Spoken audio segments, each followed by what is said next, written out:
Assalamualaikum warahmatullahi wabarakatuh. Alhamdulillah kita lanjutkan pertemuan kedua ini dengan membahas materi kegiatan belajar 2 pengantar ekonomi dengan membahas sistem-sistem ekonomi. Tujuan pembelajaran yang pertama memahami jenis-jenis sistem ekonomi di mana mahasiswa dapat menjelaskan berbagai sistem ekonomi yang ada di dunia termasuk sistem ekonomi pasar, sistem ekonomi komando, sistem ekonomi campuran, sistem ekonomi Islam, dan sistem ekonomi lainnya, termasuk sistem ekonomi bayangan yang coba kita perkenalkan di sini. Yang kemudian tujuan pembelajaran yang kedua adalah memahami karakteristik dan kelebihan atau kekurangan sistem ekonomi sehingga mahasiswa dapat menganalisis karakteristik dan berbagai sistem ekonomi dan memahami kelebihan serta kekurangan masing-masing sistem ekonomi. Yang ketiga, mengevaluasi penerapan sistem ekonomi di berbagai negara. Mahasiswa dapat mengevaluasi bagaimana sistem ekonomi diterapkan di berbagai negara dan dampaknya terhadap perekonomian masyarakat. Materi pembelajaran, pengertian sistem ekonomi, jenis-jenis sistem ekonomi pasar, sistem ekonomi komando, sistem ekonomi campuran, sistem ekonomi tradisional, sistem ekonomi Islam, dan sistem ekonomi bayangan. Kemudian yang ketiga itu evaluasi sistem ekonomi. Sebagai upaya untuk mengevaluasi proses pembelajaran, maka sini diberikan penugasan mahasiswa diminta untuk menulis essay tentang sistem ekonomi tertentu, menganalisis kelebihan, kekurangan, dan dampaknya terhadap negara yang menggunakan sistem tersebut. Jadi nanti mahasiswa akan dibagi menjadi 6 kelompok, mana masing-masing 6 kelompok atau gabungan dari 6 kelompok. Bisa saja karena mahasiswanya jumlahnya cuma 24 atau 25, maka itu saya bagi per kelompok itu hanya 3 orang, jadi ada 8 kelompok di situ nanti, sehingga kalau ini ada 6 kelompok yang pembahasan itu mungkin nanti ada kelompok yang membahas sistem ekonomi yang sama, mungkin ada beberapa yang sama, nggak masalah. Presentasi kelompok ya mungkin akan diminta diskusi. Mahasiswa membentuk kelompok untuk mempresentasikan analisis kasus penerapan sistem ekonomi di negara tertentu termasuk dampak dan hasil yang dicapai.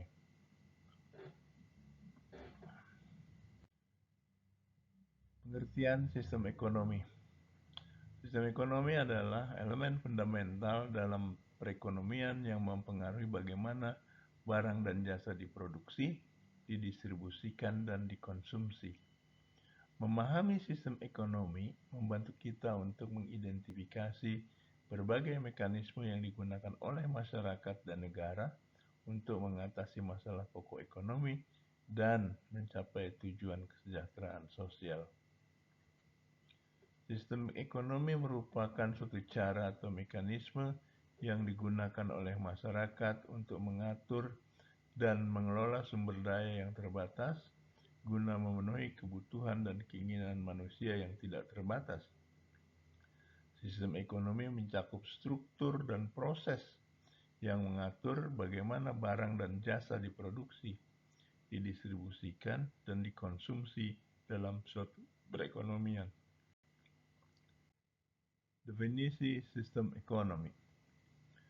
Secara umum, sistem ekonomi adalah cara suatu masyarakat atau negara mengorganisir dan mengelola kegiatan ekonomi untuk memecahkan masalah pokok ekonomi, yaitu apa yang harus diproduksi, bagaimana cara memproduksi, dan untuk siapa barang dan jasa yang diproduksi. Secara akademis, sistem ekonomi didefinisikan sebagai struktur organisasi dan aturan yang digunakan untuk mengelola sumber daya ekonomi yang terbatas guna memenuhi kebutuhan dan keinginan manusia. Ini mencakup keputusan tentang produksi, distribusi, dan konsumsi barang dan jasa.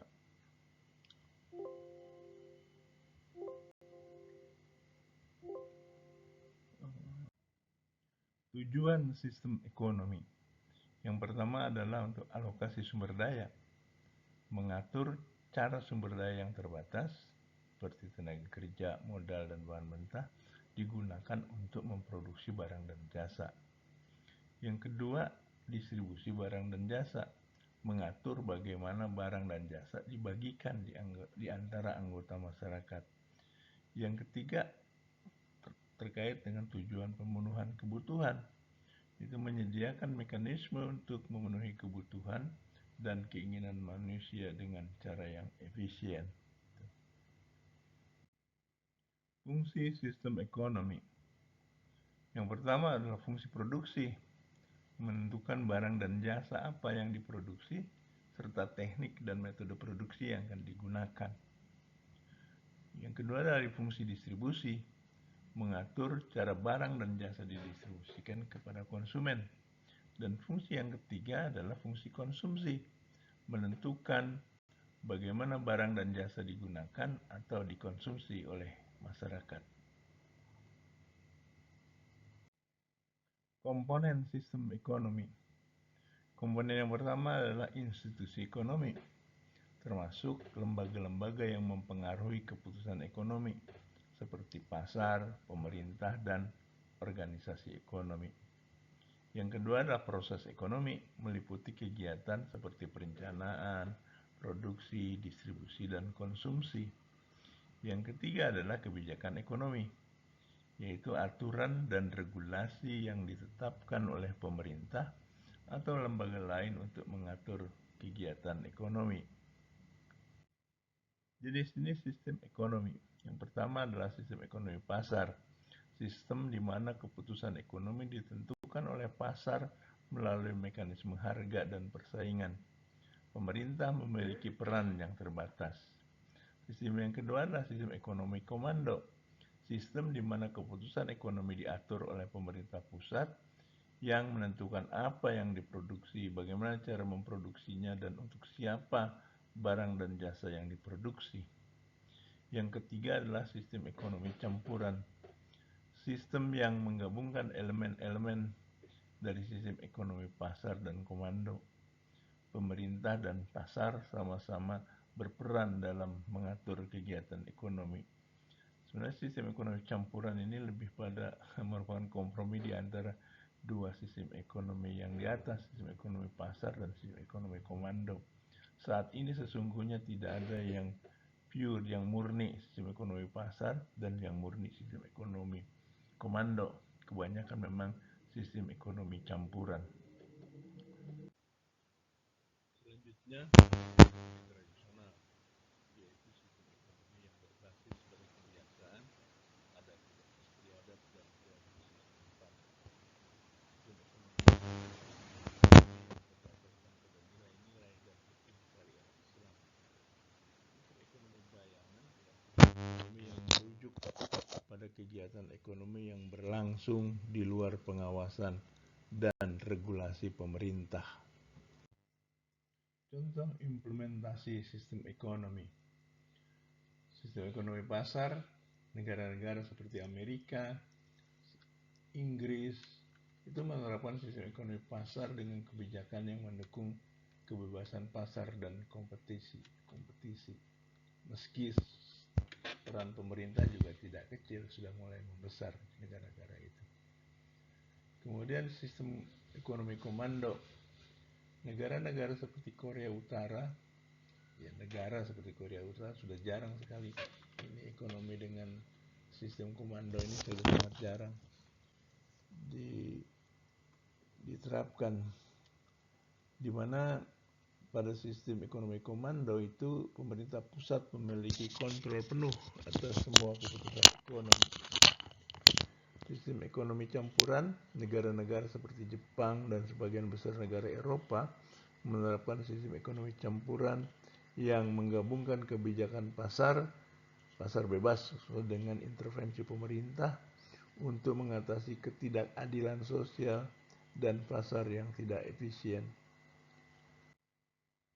Sistem ekonomi tradisional itu ada beberapa negara, beberapa masyarakat adat di Amazon dan di Afrika yang menerapkan sistem ekonomi tradisional, yaitu sistem ekonomi yang berbasis pada kebiasaan, adat istiadat, dan tradisi.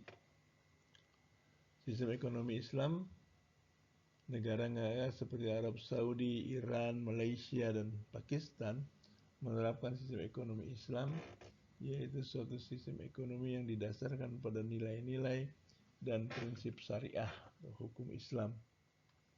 Dan sistem ekonomi bayangan, beberapa negara seperti India yang memiliki sektor informal yang sangat besar, Nigeria, bisnis kecil dan perdagangan yang memilih tidak mendaftar secara resmi, Italia, negara maju yang memiliki ekonomi bayangan yang signifikan, terutama di sektor konstruksi dan industri kecil yang menghindari pajak.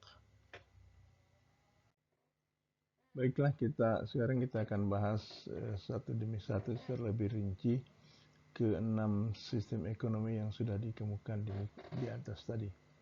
Yang pertama adalah sistem ekonomi pasar. Sistem ekonomi pasar atau sistem ekonomi kapitalis adalah sistem di mana keputusan mengenai produksi, distribusi, dan konsumsi barang dan jasa ditentukan oleh pasar melalui mekanisme harga dan persaingan. Dalam sistem ini, harga barang dan jasa ditentukan oleh penawaran dan permintaan di pasar. Karakteristik dari sistem ekonomi pasar yang pertama adalah kebebasan ekonomi. Individu dan perusahaan memiliki kebebasan untuk membuat keputusan ekonomi tanpa campur tangan pemerintah. Kemudian yang kedua adalah harga. Harga ditentukan oleh mekanisme pasar berdasarkan penawaran dan permintaan. Yang ketiga adalah persaingan. Persaingan di pasar mendorong efisiensi dan inovasi. Yang berikutnya adalah kepemilikan. Mayoritas sumber daya dan alat produksi dimiliki oleh individu atau perusahaan swasta. Jadi perusahaan yang memiliki. Perusahaan swasta lebih menekankan bahwa itu bukan perusahaan pemerintah.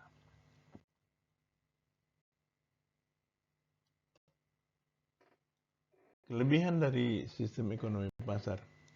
Yang pertama, efisiensi. Pasar yang kompetitif mendorong efisiensi dan inovasi. Kedua, kebebasan pilihan. Konsumen memiliki banyak pilihan barang dan jasa. Yang ketiga, inovasi. Persaingan mendorong inovasi dan peningkatan kualitas. Kekurangan dari sistem ekonomi pasar antara lain ketidaksetaraan. Potensi untuk menciptakan ketidaksetaraan baik pendapatan maupun kekayaan itu sangat besar terjadi.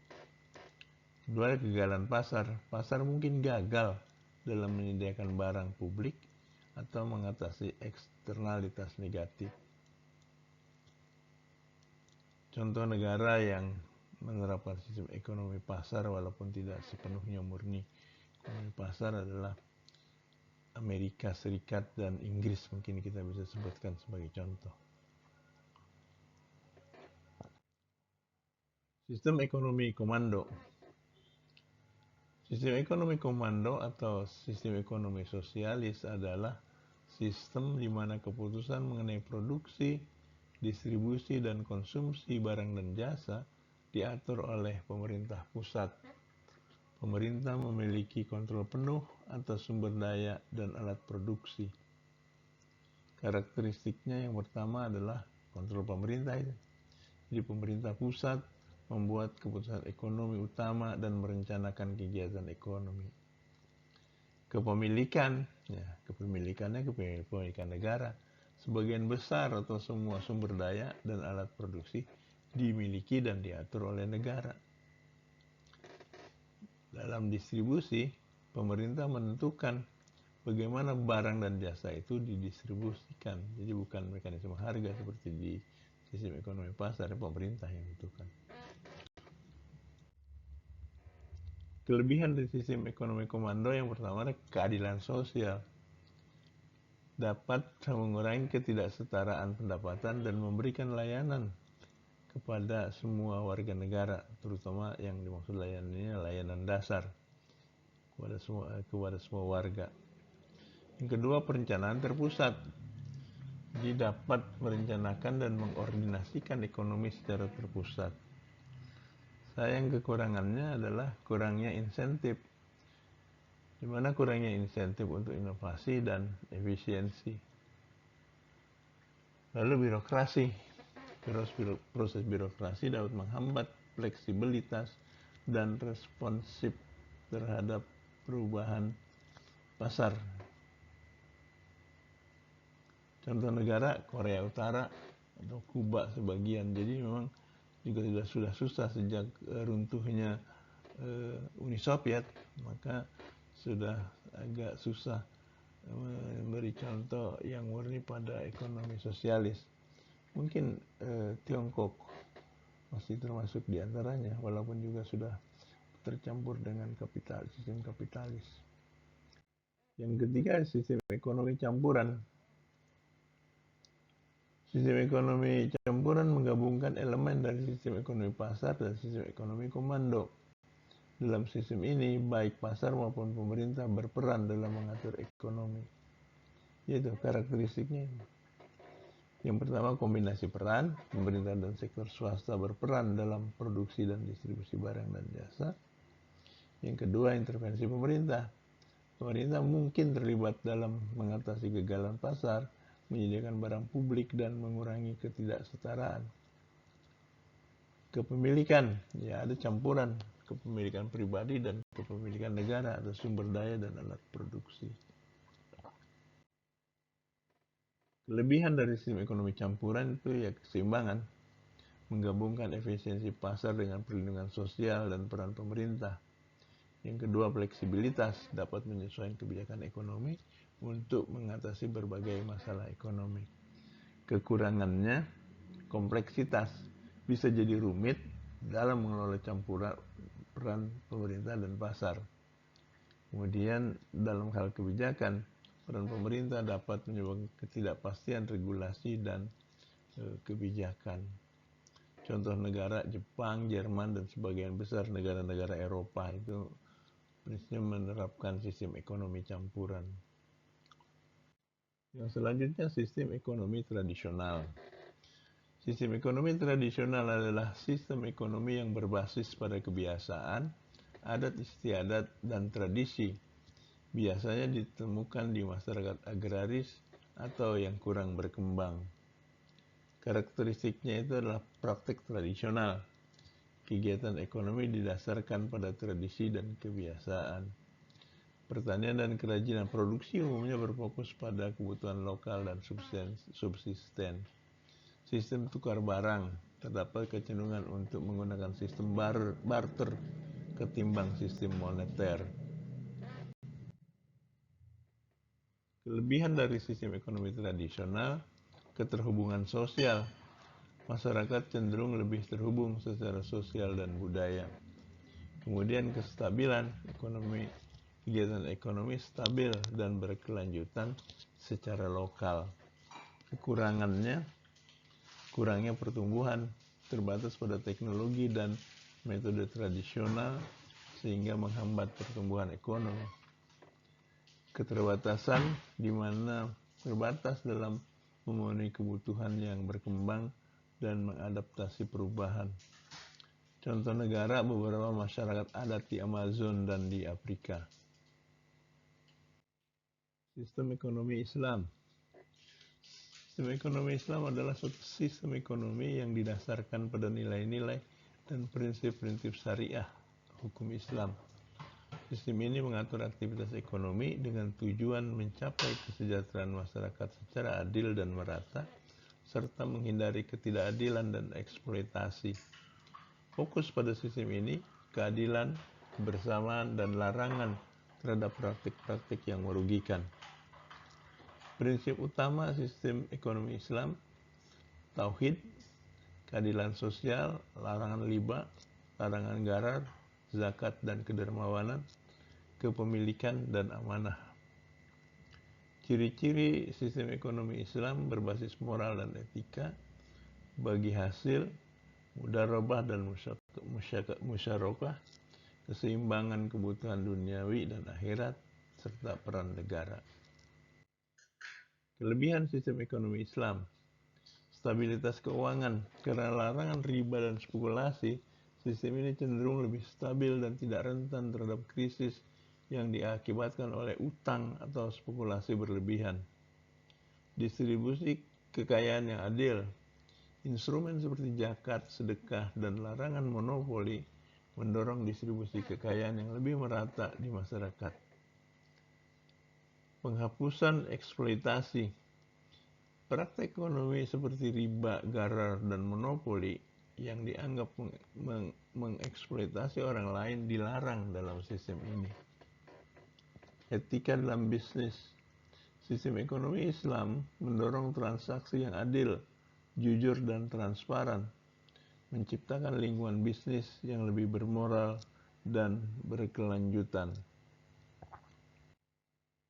Kekurangan dari sistem ekonomi Islam: kurangnya pengembangan di beberapa negara. Penerapan sistem ekonomi Islam yang komprehensif masih terbatas di banyak negara. Hal ini membuat sulit untuk mengukur efektivitasnya dalam skala global. Keterbatasan dalam inovasi keuangan. Larangan riba dan gharar membatasi beberapa inovasi di sektor keuangan modern seperti obligasi berbasis bunga dan asuransi konvensional. Tantangan implementasi. Meskipun prinsip-prinsip ekonomi Islam jelas, penerapannya sering menghadapi tantangan, terutama di negara-negara yang memiliki sistem ekonomi campuran atau sekuler. Contoh negara dengan sistem ekonomi Islam: Arab Saudi menerapkan prinsip-prinsip ekonomi Islam secara luas, terutama dalam hal zakat, larangan riba, dan distribusi kekayaan. Iran, sistem perbankan syariah diterapkan secara penuh dengan penggunaan bagi hasil dan larangan bunga dalam transaksi keuangan. Malaysia, salah satu negara yang memimpin dalam pengembangan keuangan Islam dengan sistem perbankan syariah yang maju dan instrumen keuangan yang sesuai syariah. Pakistan telah berupaya menerapkan sistem perbankan dan fiskal yang berbasis syariah, meskipun belum sepenuhnya terintegrasi. Sistem ekonomi bayangan atau shadow economic system. Sistem ekonomi bayangan kadang disebut shadow economy atau underground economy. Itu istilah yang merujuk pada kegiatan ekonomi yang berlangsung di luar pengawasan dan regulasi pemerintah. Ini mencakup transaksi yang tidak dilaporkan, penghindaran pajak, kegiatan ilegal, dan bentuk informal ekonomi. Meskipun seringkali terkait dengan aktivitas kriminal, sebagian besar ekonomi bayangan mencakup sektor informal di mana pekerja dan bisnis memilih untuk menghindari beban regulasi dan pajak. Karakteristik sistem ekonomi bayangan: tidak terdaftar secara resmi, kegiatan ekonomi yang tidak dicatat dalam statistik resmi pemerintah, tidak dikenai pajak, transaksi yang terjadi di sektor ini tidak dilaporkan untuk tujuan perpajakan, kurangnya perlindungan hukum, pekerja dalam ekonomi bayangan tidak mendapat manfaat dari perlindungan hukum atau hak-hak tenaga kerja yang diberikan di sektor formal, bervariasi dari legal hingga ilegal. Sektor ini bisa mencakup aktivitas yang sah seperti pekerja rumah tangga tanpa kontrak hingga ilegal seperti perdagangan narkoba atau penyelundupan. Adanya pembayaran tunai, jadi transaksi biasanya dilakukan secara tunai atau menggunakan sistem barter untuk menghindari deteksi.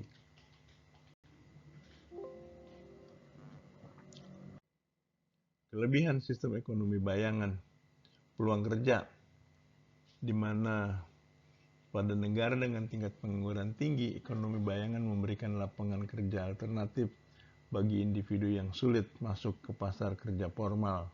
Jadi peluang kerja yang pertama kelebihan. Yang kedua adalah fleksibilitas dan efisiensi. Tanpa beban regulasi atau birokrasi, pelaku ekonomi bayangan dapat bergerak lebih cepat dan efisien.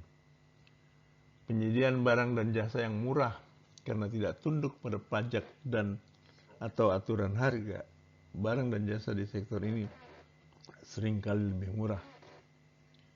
Mengisi kekosongan dalam sektor formal. Seringkali sektor ini memenuhi kebutuhan yang tidak dicakup oleh pasar formal, seperti pekerjaan informal dalam perawatan anak atau layanan kebersihan. Kekurangan sistem ekonomi bayangan yang pertama adalah kurangnya jaminan sosial dan hak pekerja. Pekerja di sektor ini tidak mendapatkan jaminan sosial, asuransi kesehatan, dan hak hukum yang sama seperti di sektor formal. Yang kedua, kehilangan pendapatan pajak bagi pemerintah. Karena tidak dilaporkan, ekonomi bayangan dapat mengurangi pendapatan negara dari pajak yang berdampak pada penyediaan layanan publik. Yang ketiga, ketidakstabilan dan ketidakpastian. Pekerjaan di sektor ekonomi bayangan seringkali tidak stabil dan tidak menjamin upah atau keamanan yang konsisten. Peningkatan kriminalitas akibat ilegal yang menjadi bagian dari ekonomi bayangan dapat meningkatkan angka kriminalitas dan merusak tatanan sosial. Contoh negara dengan sistem ekonomi bayangan. India. Negara ini memiliki sektor informal yang sangat besar. Banyak pekerja di India bekerja di sektor yang tidak tercatat, seperti pertanian kecil, pedagang kaki lima, dan pekerja domestik. Nigeria. Di Nigeria, ekonomi bayangan besar karena banyak bisnis kecil dan pedagang yang memilih tidak mendaftar secara resmi untuk menghindari pajak dan regulasi. Brasil. Di Brasil, banyak orang yang bekerja dalam sektor informal, baik di perkotaan maupun di pedesaan, melakukan pekerjaan tanpa perlindungan atau kontrak resmi. Di Italia, meskipun Italia merupakan negara maju, Italia memiliki ekonomi bayangan yang signifikan, terutama di sektor konstruksi dan industri kecil yang sering menghindari pajak dan regulasi pemerintah. Evaluasi sistem ekonomi. Evaluasi sistem ekonomi memberikan wawasan tentang bagaimana berbagai mekanisme ekonomi berfungsi dan dampaknya terhadap masyarakat. Ini membantu pembuat kebijakan untuk merumuskan kebijakan yang lebih baik dan menyesuaikan sistem ekonomi untuk meningkatkan efisiensi, keadilan, pertumbuhan, dan kesejahteraan sosial. Evaluasi sistem ekonomi melibatkan analisis dan penilaian terhadap berbagai sistem ekonomi untuk memahami efektivitas dan dampaknya terhadap perekonomian dan masyarakat tentunya. Evaluasi ini mencakup penilaian kelebihan, kekurangan, dan hasil dari penerapan sistem ekonomi tertentu di berbagai negara atau wilayah. Berikut adalah komponen dan pendekatan yang umum digunakan dalam evaluasi sistem ekonomi. Kriteria evaluasi sistem ekonomi. Efisiensi ekonomi pertama. Dilihat dari produksi dan distribusi. Dari produksi, sejauh mana sistem ekonomi dapat memproduksi barang dan jasa dengan efisien menggunakan sumber daya yang tersedia. Dari sisi distribusi, bagaimana sistem ekonomi mendistribusikan barang dan jasa pada konsumen secara efisien. Kemudian keadilan sosial, itu kriterianya ada dua, pemerataan pendapatan dan akses ke layanan dasar. Pemerataan pendapatan itu dilihat sejauh mana sistem ekonomi mengurangi ketidaksetaraan pendapatan di masyarakat. Sedangkan evaluasi terhadap akses ke layanan dasar itu dilihat dari ketersediaan dan aksesibilitas layanan dasar seperti kesehatan, pendidikan, perumahan bagi semua lapisan masyarakat. Pertumbuhan ekonomi dilihat dari pertumbuhan GDP dan investasi dan inovasi. Pertumbuhan GDP merupakan tingkat pertumbuhan produk domestik bruto sebagai indikator pertumbuhan ekonomi. Sedangkan investasi dan inovasi itu akan melihat sejauh mana sistem ekonomi mendorong investasi dan inovasi yang berkelanjutan. Stabilitas ekonomi dilihat dari inflasi dan pengangguran serta resiliensi ekonomi. Inflasi dan pengangguran itu akan bisa memperlihatkan kemampuan sistem ekonomi dalam mengelola tingkat inflasi dan pengangguran. Resiliensi ekonomi untuk mengukur kemampuan sistem ekonomi dalam menghadapi guncangan dan krisis ekonomi. Kriteria yang terakhir adalah kesejahteraan sosial dilihat dari kualitas hidup dan kesehatan dan pendidikan. Kualitas hidup itu pengaruh sistem ekonomi terhadap kualitas hidup dan kesejahteraan masyarakat. Kesehatan dan pendidikan itu melihat dampak sistem ekonomi terhadap sektor kesehatan dan pendidikan. Metode evaluasi sistem ekonomi. Ada analisis kualitatif, ada analisis kuantitatif, dan perbandingan internasional. Analisis kualitatif berupa studi kasus dan survei dengan wawancara. Studi kasus itu analisis mendalam terhadap negara atau wilayah yang menerapkan sistem ekonomi tertentu. Ini termasuk evaluasi kebijakan ekonomi, hasil sosial ekonomi, dan dampak terhadap masyarakat. Survei dan wawancara mengumpulkan informasi dari individu, perusahaan, dan lembaga untuk memahami pengalaman dan pandangan mereka tentang sistem ekonomi. Analisis kuantitatif dilihat dari menggunakan data ekonomi dan model ekonomi. Data ekonomi itu adalah penggunaan data statistik untuk menilai indikator ekonomi seperti pertumbuhan GDP, tingkat pengangguran, dan distribusi pendapatan. Model ekonomi adalah penggunaan model untuk menganalisis dampak dari kebijakan atau perubahan dalam sistem ekonomi. Perbandingan internasional atau yang terdiri dari benchmarking dan analisis perbandingan. Benchmarking merupakan membandingkan sistem ekonomi antara berbagai negara untuk melihat atau untuk menilai kelebihan dan kekurangan relatif. Analisis perbandingan menilai perbedaan dalam hasil ekonomi, sosial, dan politik di berbagai negara dengan sistem ekonomi yang berbeda. Dan demikian bahasan kita tentang sistem ekonomi, di mana kita sudah membahas 6 sistem ekonomi yang kita mulai dari sistem ekonomi pasar, sistem ekonomi komando, sistem ekonomi campuran, sistem ekonomi tradisional, sistem ekonomi Islam, dan sistem ekonomi bayangan. Dan di pertemuan berikutnya, pertemuan ketiga, kita akan membahas tentang permintaan, penawaran, dan keseimbangan pasar. Demikian pertemuan kita kali ini. Terima kasih. Assalamualaikum warahmatullahi wabarakatuh.